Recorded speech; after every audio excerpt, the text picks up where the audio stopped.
What's up mga kabahay? Long time no see. So ayan, magpapalag muna tayo ngayon para sa YouTube channel natin. So samahan nyo ako dito sa Multinational Village dito sa Parañaque City. So let's go!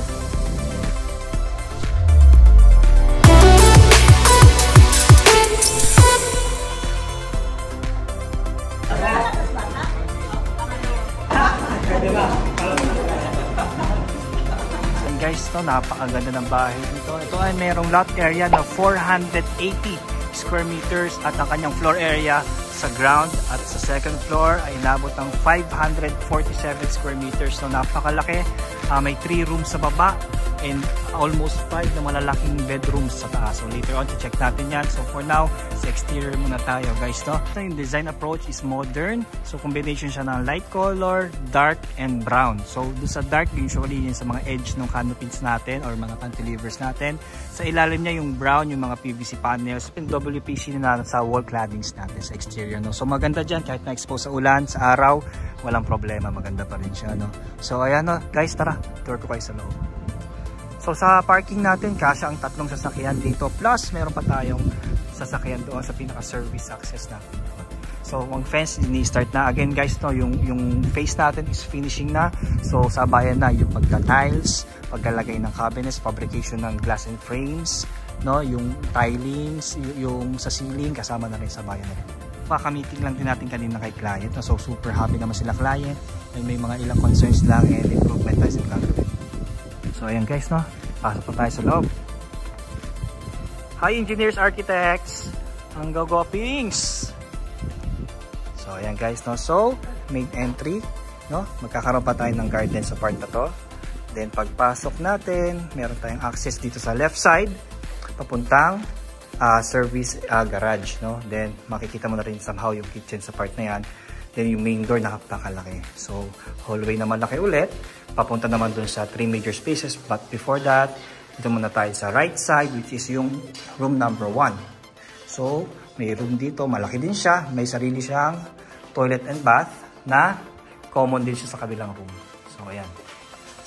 So after dito, meron din siyang isa pang room sa kabila. Dito naman siya sa dulo na may sarili siyang toilet and bath. So ito na yung mga wood planks natin for stairs. So ito yung mga solid door na gagamitin natin overall. So ang ganda ng finish niya, kahoy na kahoy. Malaking access, no, nasa window natin. And yung sarili niyang malaking walk-in closet. And toilet and bath. Ayan, nice yung tiles. Pagpasok sa right side niya, makikita nyo na yung dining, kitchen, and living area. So for now, kay kitchen area muna tayo. So meron siyang malaking opening dito. And then meron tayong island counter. So ito yung parang bar nook. So papakita sa inyo yung perspective later on. May malaking access rin tayo sa windows, no? And U-shape na countertop. May mga hanging cabinet tayo dyan sa taas. And dito meron din. So pakita ko sa inyo yung perspective. So yan yung gusto natin ma-achieve sa kitchen na ito. Yan, ganda oh. Ito siya. Ito ulit. Ganda, no? No? So may laki space na parang galawan dito. Papunta dito sa pinaka-island niya and doon sa main countertop niya. So malaking access ulit. Then kikita mo na rin doon yung garahe. And meron pa tayong service kitchen sa labas. If ever need mag-extend ng mga activities dito sa kitchen. Service area sa labas. Tuloy naman tayo sa dining area. So sa dining area, no, papakita ko rin sa inyo yung perspective. So yan, may mga ginagawa pa. Pasensya na, medyo madumi tayo. So ito yung gusto nating ma-achieve sa dining area. And ito siya.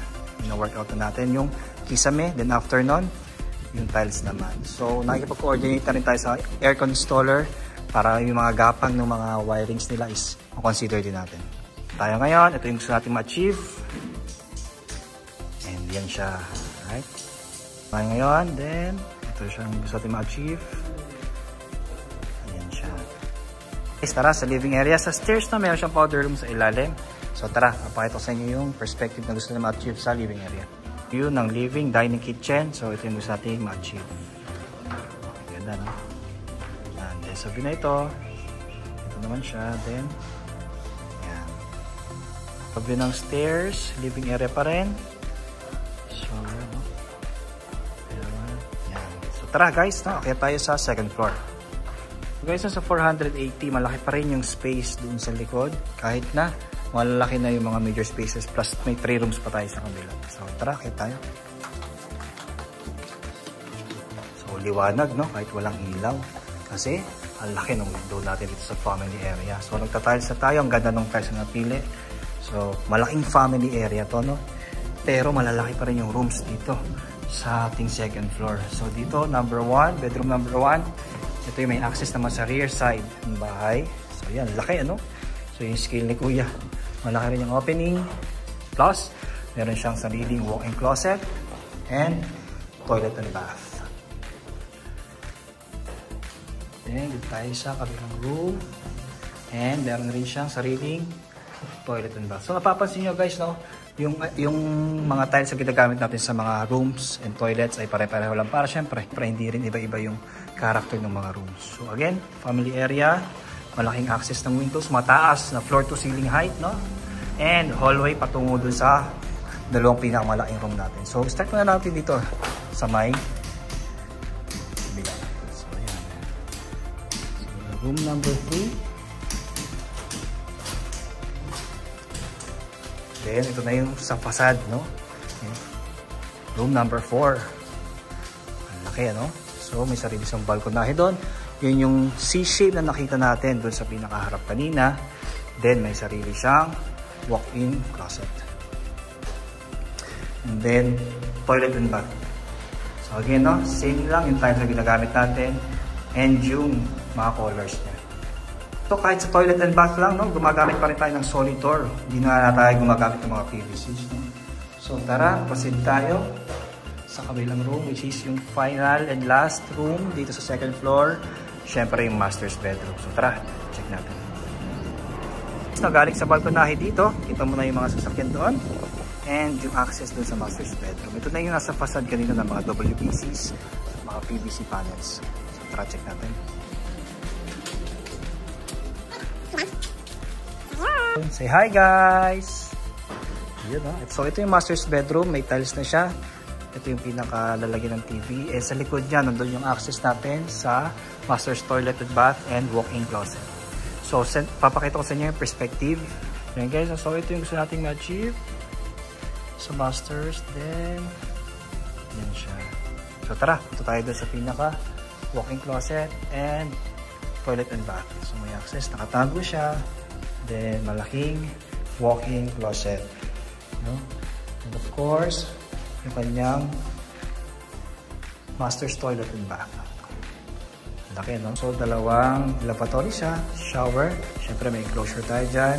And water closet. So, ganda ng tiles, combination ng brown and gray colors natin. Guys, pasensya na kung matagal na tayo hindi nakapag-upload kasi nakafocus tayo ngayon sa mga shorts, sa TikTok, sa mga, alam mo yung mga 3 minutes to 5 minutes lang ng mga vlog sa ibang social medias. Kaya if ever gusto nyo pa rin ma-update kay Novcon, no, nakaka-TikTok tayo, just search Novcon PH. Kay Facebook naman, nag-reels tayo, and kay IG Reels na lang din tayo. Kay YouTube naman, majority ng mga videos natin ay shorts na siya. Hindi siya talaga yung total vlog na umaabot ng 10 to 20 minutes. So ngayon, nakafocus tayo sa 3 to 6 minutes lang ng mga vlog, mga short lang. So, pasensya na kung hindi na nakakapag-upload sa mga viewers natin dyan. Pero shoutout pa rin sa mga clients natin na talaga nag-request daw sila nang makapag-vlog ako somehow dito sa YouTube channel natin kasi iniintay nila yung update sa mga projects natin dito sa Philippines. No? So, thank you so much po sa support, and mga kabahay, salamat sa panonood, and see you sa next vlog natin. Bye-bye!